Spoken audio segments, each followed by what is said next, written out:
Hello TV नाही, hello TV झालं sir, check करून घ्या. ओके ओके रोल चला करायचं का रोल? हा, चला.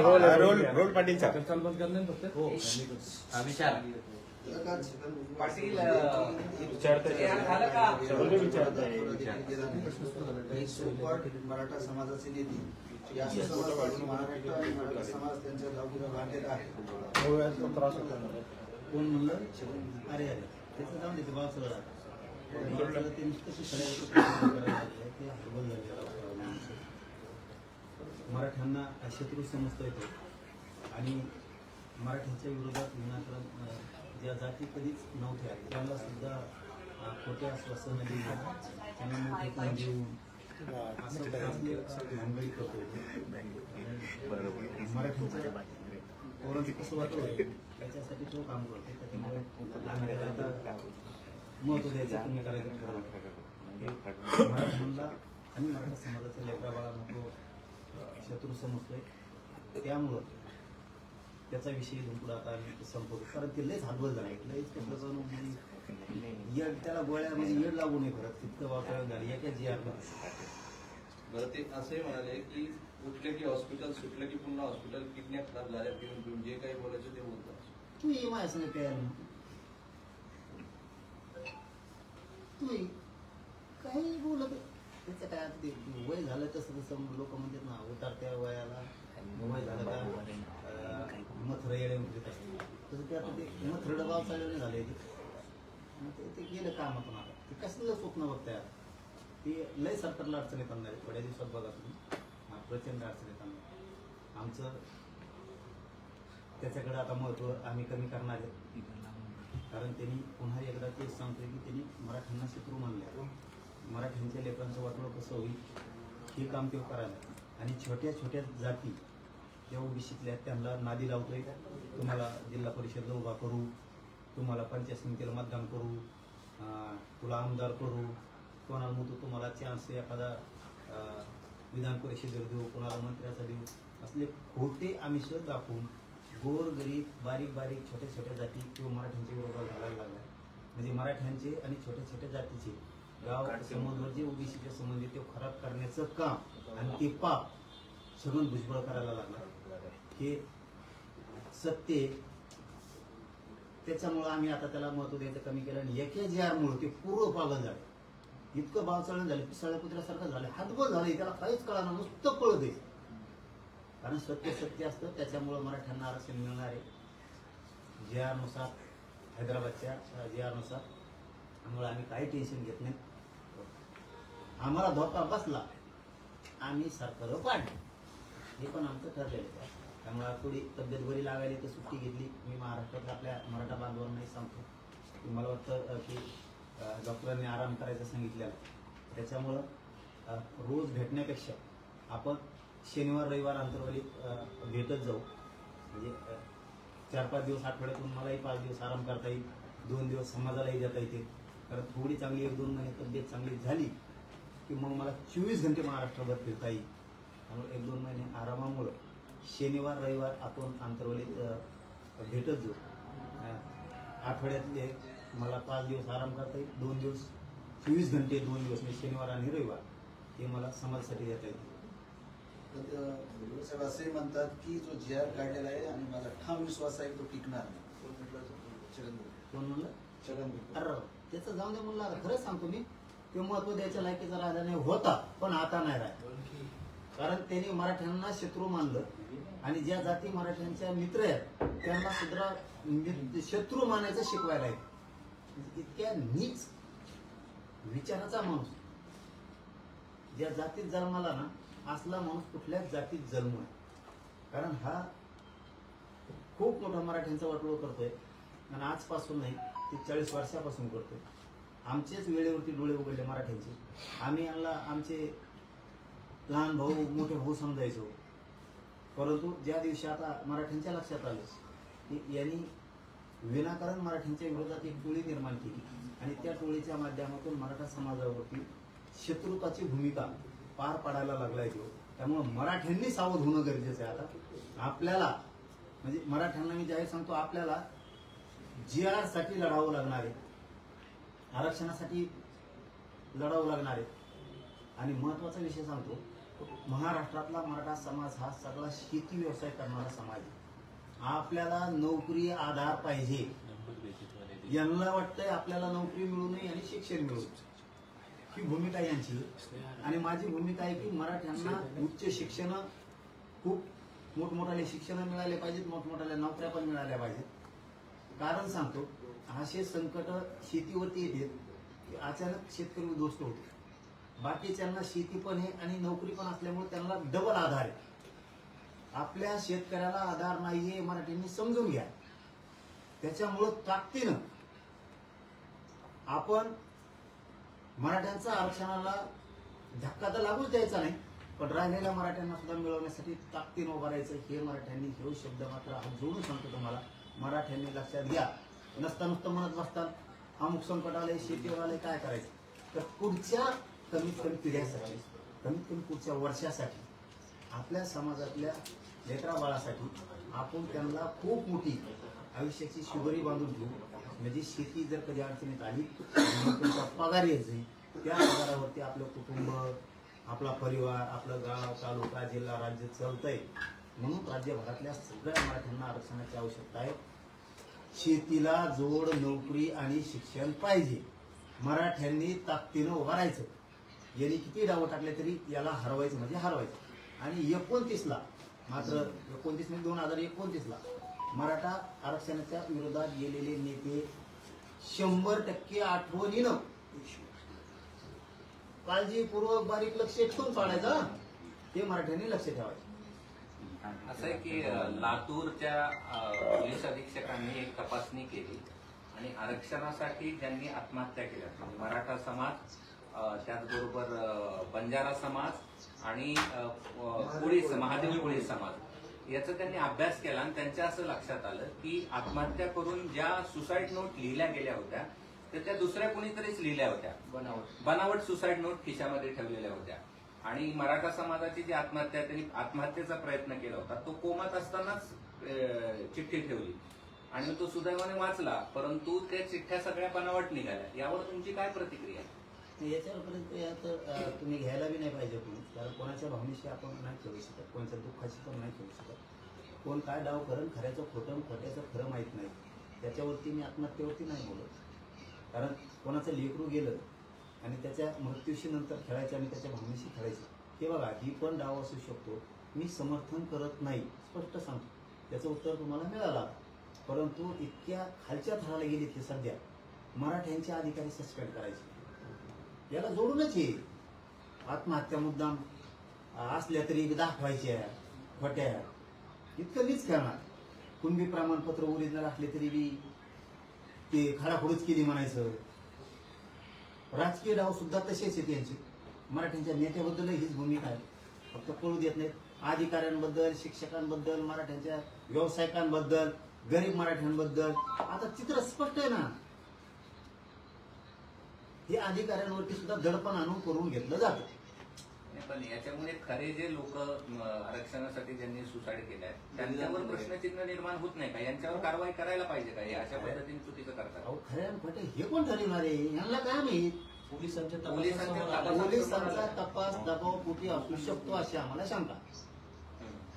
कारण उगं काहीतरी करायचं, एखाद्याच्या लेकराच्या भावनेच काय. तुमच्या घरात लेकरू मेलं, अधिकाऱ्याच्या एखाद्याच्या जे तपास करतो त्याच्या, आणि जर आम्ही म्हणलोच मग नंतर हे असं असं होतं, किती दुःख होईल. लोकांच्या जीवनाशी तरी खेळू नका रे. याला काही ओबीसीचे नेते मुद्दाम करते. सरळ सरळ सांगतो मी तुम्हाला, मराठ्यांना जितकं खाली बघवायला लावता येईल तितका प्रयत्न छगन भुजबळ करतो. मराठ्यांचा जितका अपमान आणि अवमान करता येईल तितका पुरेपूर करायचा प्रयत्न करतो. केवळ मराठा समाजाच्याच आत्महत्यात असं समोर आलं नाही, तर ते कोळी समाजाचा आहे, त्याचबरोबर बंजारा समाजाचा पण आहे.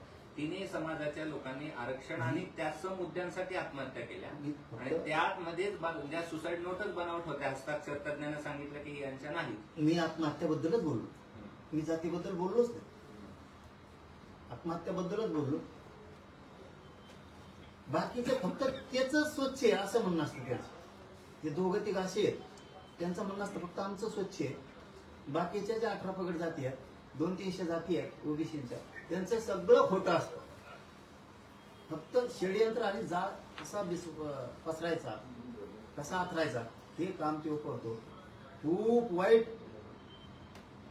वाईट दिवस येणार त्याचा, खूप वाईट लय वाईट दिवस येणार त्याचा. काल अजित पवारांनी भुजबळांवर नाराजी व्यक्त केली. काही नेत्यांच्या बोलण्यामुळे ही पक्षाची भूमिका आहे असं समजलं जातं. याचा वाईट संदेश जातोय असं अजित पवार म्हणाले. वाईट संदेश गेला, सगळे त्याचेच आहेत. अजित दादाच्या पक्षाचे जास्त नेते मराठ्यांच्या विरोधात काम करतात. आता बघा सगळीकडून उठते बिडात मोर्चा काढी. अजित दादा पुरस्कृतच मोर्चा असणार ती पण सगळे त्यांचेच नेते असणार, पदाधिकारी पण त्यांचेच असणार. हे मराठ्यांच्या विरोधात चाललेलं षडयंत्र आहे. अजित दादाचं सुद्धा चाललेलं आहे. फक्त ते अजित दादाला तोंडावर जाऊन गोड बोलते, टाळी देऊन बोलते, हातावर हात घालून बोलते म्हणून त्यांना वाटतं हे आपल्या जवळचे. तुम्ही साप पोचलेत हे मात्र ध्यानात ठेवा. एक ना एक दिवस आमच्या शब्दाचं तुम्हाला खरं वाटणं पश्चाताप येईल. तुम्ही साप पोचलेत हे मराठ्यांचे प्युअर शत्रू आहेत. हे मराठ्यांच्या विरोधात काम करून मराठ्याचं आरक्षण घालवण्यासाठी महापाप करायला लागलेत, महापाप. हे मराठ्यांनी पण आपण समजून घ्या. गरिबांनी आपल्याला आपण जे आर घेतलाय पण तो त्या जे आरच्या पाठीशी मराठ्यांना ताकदीने उभा राहावं लागेल. नसता आपण 2-3 वर्ष लढल्याला काही उपयोग नाही. आपल्याला आता जे आर काढलाय ना हे म्हणते ते रद्द करा. हे रद्द करायसाठी मोर्चे काढायचे. आपल्याला सुद्धा ताकद दाखवावं लागणार आहे मराठ्यांना. कारण आपला जे आर आपण चटण्या भाकरी करून खूप कष्ट करून मिळवला 2 वर्ष. नसता आपल्या लढ्याला काय अर्थ नाही. अंतिम लढा जी म्हणतात, अंतिम लढाई जी म्हणतात, अंतिम टोक जी म्हणतात ना ते ही आपल्याला जी आर साठी ते म्हणतात रद्द करा आणि तो रद्द करायचा नाही, करू द्यायचा नाही म्हणून मराठ्यांना ताकदीने उभं राहावं लागणार. अजित पवारांचं वाक्य असं आहे, काही नेते विशिष्ट जातीवर टोकाची भूमिका घेतात.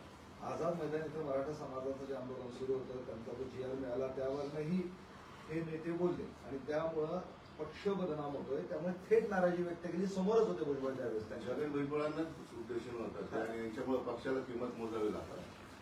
मी तेच सांगितलं आत्ता मी परवा सुद्धा तुमच्याच माध्यमातून मी अजितदादाला तेच सांगितलं होतं की शिंदे साहेब अजितदादा तुम्ही सावध व्हा. तुम्हाला एक ना एक दिवस काय असतं. आता एक गोष्ट खरी सांगतो, श्रीमंत लोकांपर्यंत किंवा मोठ्या नेत्यांपर्यंत गोर गरिबांचं म्हणणं जात नाही. ज्या काळात एखादा नेता एखाद्या खोलीत बोलत असतो त्यावेळेस तिथे एखाद्या वेळेस सामान्य कार्यकर्ता असतो किंवा झाडून लुटून घेणारा किंवा चहा पाणी देणारा असतो. त्या ठिकाणी श्रीमंत किंवा उच्च नेता कुणीही वरिष्ठ तिथं नसतो. ज्यावेळेस खोलीत चर्चा असते त्यावेळेस मग असले गरीब माणसं कधी शिंदे साहेबांपर्यंत, अजितदादापर्यंत, फडणवीस साहेबांसमोर किंवा मोठ्या पवार साहेबांपर्यंत किंवा उद्धव ठाकरे साहेबांपर्यंत कधीच पोहोचत नसते. त्यांनी एखादी जर गोष्ट ऐकली असली तर सांगण्यासाठी हे गरीबाचे लोक ऐकणारे सारखे आमच्या सारख्यापर्यंत आलेले असतात आणि तुम्हाला हे माहीत झालेलं नसतं. तसं यांनी खूप मोठं षडयंत्र रचलेलं आहे. पक्षही बदनाम करायचा, अजितदादाला कार्यक्रम दाखवायचा, त्याच्याजवळ राहायचं, संपला तर पाहिजे. कारण छगन भुजबळचं काही कारण नाही मराठ्याच्या आरक्षणाला विरोध करायचं, काहीच कारण नाही. कारण आमचं हक्काचं आरक्षण आहे, आमच्या नोंदी ते आम्ही मिळवतोय, त्याला तो विरोध करतोय. मग अजितदादाचा पक्ष बदनाम होणार. बरं आणखी पर्यायची टोळी पण आहे, ते पण अजितदादाचीच आहेत. ही एकूण भूमिका जर बघितली ना बोलणाऱ्यांची तर याच्यात जवळपास अजितदादाचीच जास्त आहेत. हा मग याचा अर्थ काय होतो की तुम्ही ठरवून षडयंत्र रचलंय मराठ्यांना आरक्षण मिळवून द्यायचं आणि अजित पवार संपवायचा. एक दिवस यांना खरं वाटणार आहे. त्याला आज आमचा नाविलाज आहे. आम्ही लढायला खंबीर आहेत आणि आम्ही तुम्ही किती काय तुम्ही आता 90 काय 100 काय आणि 110 जण काही एक आहे तुमची मोठी जी सगळ्याची तुम्ही किती एक या. कारण मराठ्यांचं वाटोळ करायचं, मराठ्यांना दुश्मन समजायचं, ही शत्रुत्व मराठ्यांना समजायची ही भूमिका छगन भुजबळची चांगली नाही.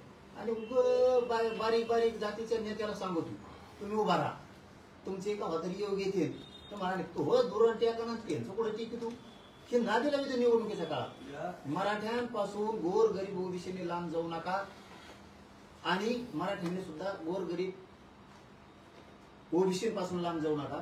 आपल्याला एकमेकाला गाव लेवलवर, तालुका, जिल्हा लेवलवर खूप गरज लागते. त्याचं ऐकून मराठ्यांच्या विरोधात जाऊ नका ही ओबीसींना विनंती आहे. कारण आम्ही सुद्धा विरोधात गेल्याच्या नंतर, आमच्या लेकराच्या झाल्याच्या नंतर विरोधात जाणाऱ्याला ध्यानात ठेवणार. हे षडयंत्र अजित पवारांनी रचलं आहे की ते स्वतः षडयंत्राचे बळी ठरत आहे? नाही, गोड बोलून त्याला ही म्हणतात आमच्या खेड्यात नको जाऊ द्या. हो, पण ते आता कसं असतं, अजित पवार बळी ठरत आहे की काय, की षडयंत्रच नसतं असं काय ठीक आहे? गोड बोलून आहे का? तुम्ही असे आमच्या खेड्यात नाही म्हणत मी, जाऊ द्या आता. थोडं, हा. पण ते अजितदादाच्या ऐकण्यात गोड बोलून दादाचं गेम सगळं. अजितदादाच्या ऐकण्यात बाहेर चालले सगळे आता हे नेते. हा, नेत्याला ऐकत नाही अजितदादाला छगन भुजबळ. ऐकायला काय झालं? ऐकायला झालं काय? तशी त्यांनी जर भूमिका घेतली, तुझ्या जातीला आणि तुला आरक्षण मिळालं ते आम्हीच दिलं, हे जर ठासून म्हणले, दोन्ही पवार बंधू नसते, चुलते कुटुंब, जाहीर जर म्हणले आम्हीच दिलं, मराठ्याला आरक्षण द्यायचं हक्काचं द्यायचं, कसा विरोध करतो रे? गप्प बसाल. तुम्हाला आम्ही दिलं, आम्ही त्यावेळेस म्हणलो का आम्ही देणारे मराठी आहेत, ओबीसीला देत नाहीत आम्ही आरक्षण? त्यावेळेस आम्ही म्हणलो का? नाही म्हणलो. कारण आम्ही मराठ्याचे असून आम्ही जातीवाद नाही केला, तुमच्या लेकराला आरक्षण दिलं. आज मराठा तितकाच आहे आमच्यासाठी आणि ओबीसी पण तितकाच आहे. आज मराठ्यांचं गॅजेट निघालंय, नोंदी निघाल्या, तू काय विरोध करतो? काय संपवायचा संबंध आहे तुला पक्ष आमचे? तू काय असं वागतो? ओबीसी आमच्यासाठी जेवढाच आहे तेवढाच आमच्यासाठी मराठ्यांचे लेकरं सुद्धा आहे. तुम्हाला देताना आम्ही मराठी असून आम्ही तुम्हाला दिलं आणि मराठ्यांनी विरोध पण नाही केला. त्याचे पान आणि उपकार असे फेडतो का? का म्हणायला हरकत यांना? का तुझ्यामुळे आम्हाला बदनाम करतो, पक्ष बदनाम करतो, मराठीची जात सुद्धा बदनाम करतो? हे 3 प्रश्न विचारायला काय हरकत आहे दोन्ही पवार साहेबाला? तुमच्या तर नोंदी नसून आम्ही तुम्हाला आरक्षण दिलं आणि मराठ्याच्या नोंदी आहेत, गॅजेट आहेत, ते नियमानुसार आम्ही आरक्षण देतो, तरी काय विरोध करता रे तुम्ही? का म्हणत नाही ते? हे मोकळं सोडते म्हणून मग मराठी यांच्यापासून तुटायला लागली. आणि यांनी ना गोड बोलून, हसून, खेळून अजितदादाचा गेम करायचा चालू. त्याच्यामुळं सगळ्याच पक्षातल्या मराठ्यांनी, सगळ्याच पक्षातल्या मराठ्याच्या नेत्यांनी खरंच सावध होऊन आता आरक्षणासाठी एकतर्फी एका बाजूने उभा राहण्याची वेळ आहे. पण दोन्ही पवारांची गोष्टी झाली का? ओबीसी जवळ पाहिजे, मराठा कुठला नाही पाहिजे, याच्यात ठाम भूमिका घेता का दोन्ही पवारांना? जर ओबीसी पाहिजेत, मराठा पाहिजेत तर असू द्या ना. तुमची जर गोची होती, तुम्हाला असं वाटतंय ना, तुम्ही प्रखर बोला ना. अरे बाबा, मराठ्याचं खरं आरक्षण आहे, आम्हाला द्यावं लागेल, काहीच बोलता येणार नाही कोणाला, आणि खरंच आम्ही घेणारच आहे. असल्या छगन भुजबळ सारखे 56 होती, बघ जिरी तो का नाही यायची, हे मला गिअर मध्ये घ्यायला बघत येत. हे आले बाबा, मला गिअर मध्ये घ्यायचं बघतो, भले ओबीसीची जोडी तुला मोठी मोठी आहे, इकडून इकडून इकडून इकडून इकडून अशी टपुरे डोक्याचे काही खाली या, म्हणजे खाली म्हणजे असं काय बारीक असे भले कसले पण दिसते, हेंद्रीन मेंद्रीन उकडून घेऊन आणले तो गचपाणी, डोकड्या येऊन दिसते. डोकडा बघितला तुम्ही? डोकडा नाही बघितला, दाखवतो माझ्या. डोकड्यासारखे दिसते, कामान धामाचे गोळा केले. अरे त्याचे दुष्परिणाम छगन भुजबळ तुला कळतात का?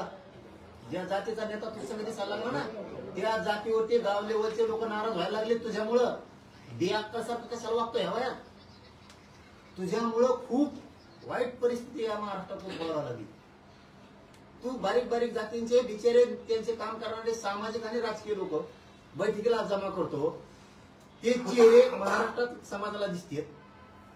त्यांना उद्या किती अडचण येतात शिक्षणात, रोज शेतीच्या कामात, नोकरीत, राजकारणात, समाजकारणात. त्या छोट्या छोट्या जातीचे नेते जर तू असं दिसले ना, मराठ्याचे पोरं त्यांना मानते, तर तुझ्यामुळं मानायचं बंद झालं, ते निवडून येणार नाही तर पडतील तुझ्यामुळं. छोट्या छोट्या जातीचे जे ओबीसीचे लोक घेतो ना तू नेते, त्यांना मराठ्यांचे पोरं सुद्धा मानतात आणि निवडून पण देतात. उद्या तुझ्यामुळे ते पडतील. इतका नाश करायला लागला ओबीसी. उमेदवारांना पाळा म्हटले, त्याच्यावर छगन भुजबळ असं म्हणाले की आम्हाला सुद्धा पक्ष बाजूला ठेवून एकीने लढावे लागेल. आम्ही आतापर्यंत कधीही बोललो नाही, पक्षाच्या सीमा ओलांडल्या नाही. अशा रीतीने कोणी बोलत असेल तर सर्व नेत्यांना आदेश द्यावा लागतात. आणि तू आधी द्यायला कोण आहे? तू का कलेक्टर आहे का काय आहे का? तू 3दा जेलात जाऊन आला. तू लय बोलबोल करायला तू आदेश द्यायला कोणी द्यायला आणि मराठ्यांना नाही द्यायचं. मराठी देते ना आता मराठ्यांच्याही नेत्याला सांगतो आबाकडे तुम्ही कोणत्या पक्षात असता की आम्हाला तर 7.5 आहेच तसे तुम्हाला सुद्धा एक दिवस. त्याच्यामुळे तुम्हाला ना आतून सगळ्या पक्षातल्या मराठ्यांना हे जे लय वट वट वट वट करतात का यांचा तुम्हाला बुडबुडा फोडावा लागला. सगळ्या मराठ्यांच्या नेत्यांनी नाही कळून देता कोणत्या पक्षात राहा बडबड करणारा हे छगन भुजबळचा बुडबुडा आणि त्याच्या संघ असणारी ही बडबड मात्र वळवळीची बंद करायला लागणार आहे तुम्हाला. आम्ही तर करणारच नाही माहीत मात्र ठोकाय. तुम्ही जरा आतून सुरू करा. यांचं चापा आहे लय गप्पा यांच्या मागे विधान. तुम्ही बी यांचं चापा आणि हळू सुटून लावून द्यायचा यांच्या मागे. पर्यायच नाही यांसारखंच वागावं लागून फक्त हे कळून द्या. नाही का आता ओबीसीचे नेते काही हाताखाली धरले तरी मराठ्याच्या अधिकाऱ्याला शिक्षकाला डॉक्टरांना व्यावसायिकांना त्रास देणं सुरू आहे. चूक नसली तरी सस्पेंड करते. काही नसलं तरी मुद्दाम टार्गेट केले मराठ्याचे अधिकारी. तिथं लक्ष ठेवा तुमच्या संघ राहते गेम करते तिकडे मराठ्याच्या लोकांना. थोडं भानवर आहे. जात टिकले तर तुम्ही टिकणार नाहीत बरं का मराठ्याचे नेते सुद्धा. म्हणून मराठ्याच्या नेत्याने सुद्धा यांचं शिका आता.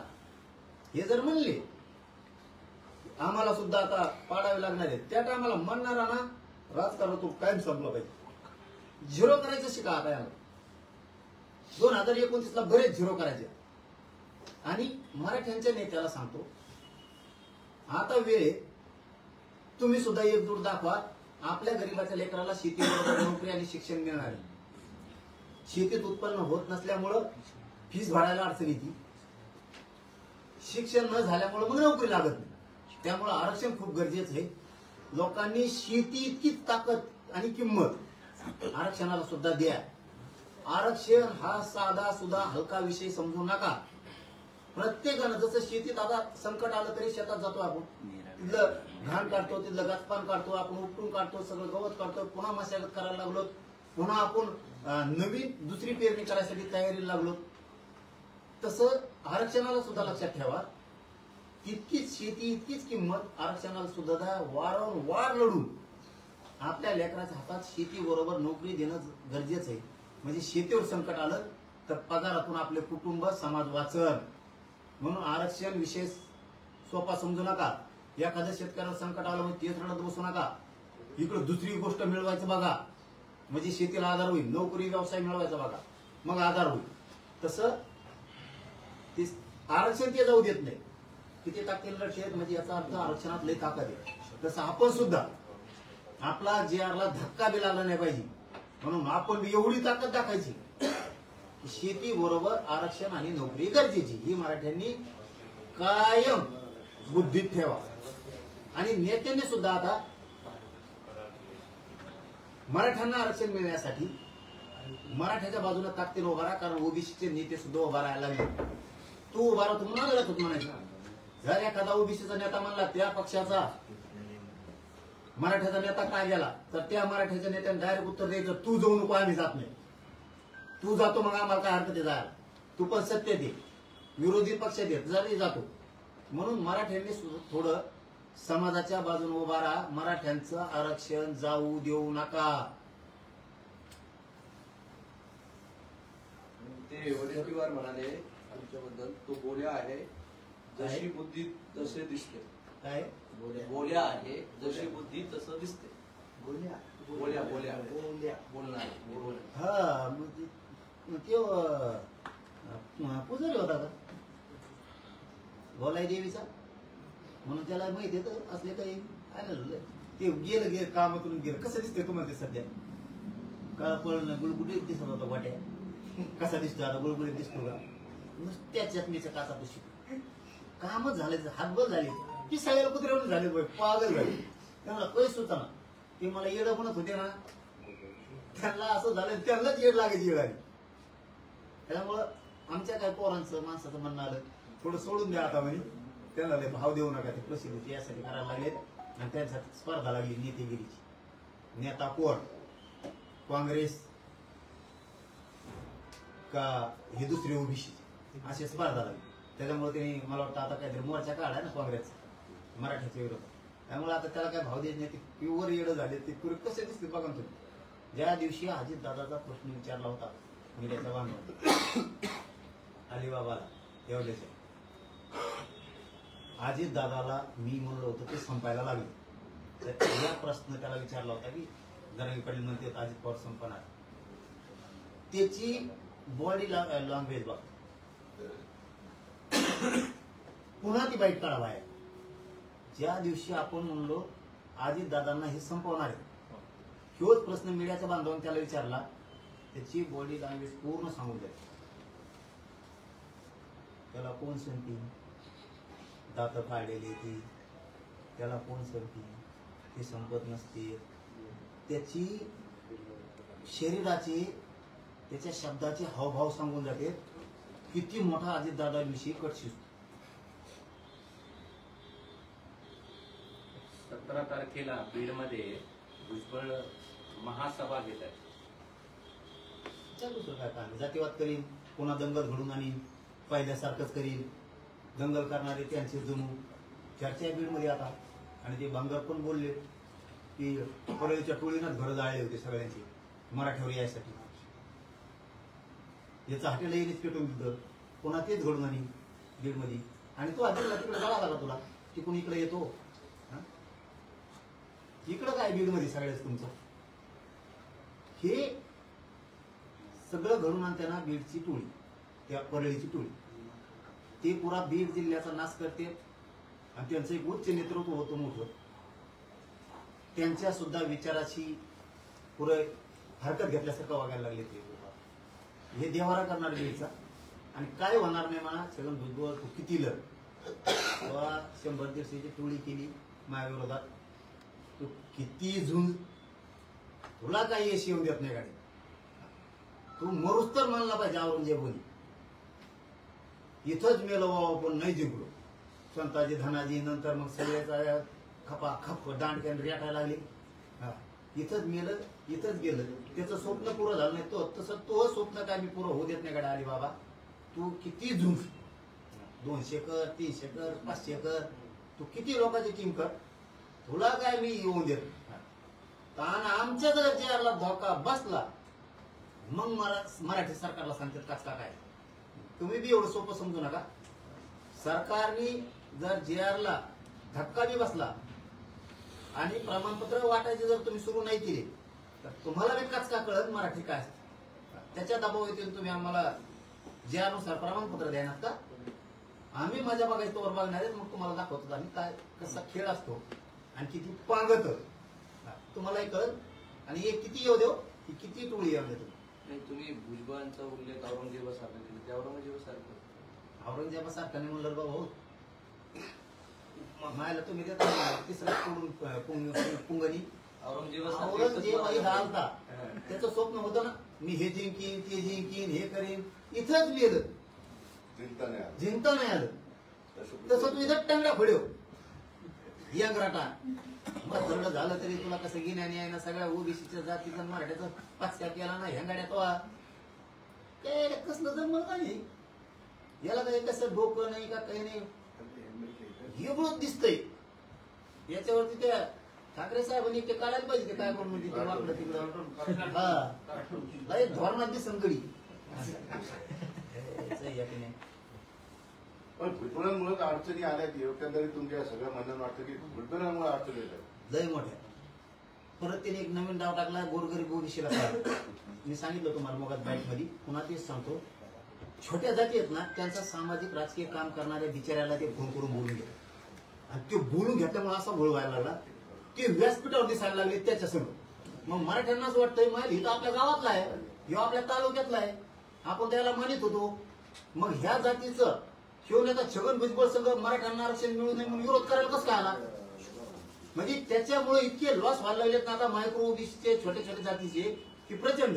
आणि ते फक्त आशा दाखवते सगळेच कसं काय निवडून आणि तो निवडून आणायची आशा दाखवतो, पदाची आशा दाखवतो, सगळे लोक कसं काय भेटतील असले डाव करता येईल. पण याच्या पाठीमागून एक मोठा लॉस व्हायला लागला ओबीसीचा.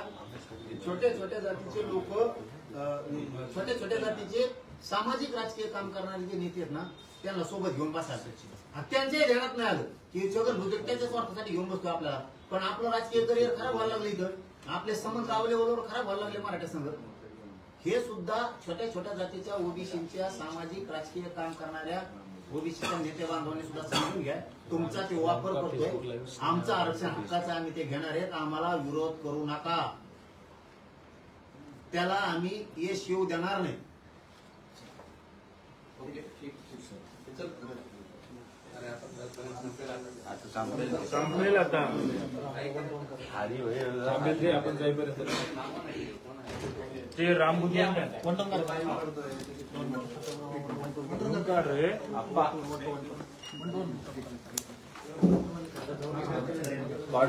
हे अंकुरी गुलाम घेतील का? बाईट वगैरे होईल ना, थांबव ना, चला ना, बाईट तर घेऊ या याच्यावर.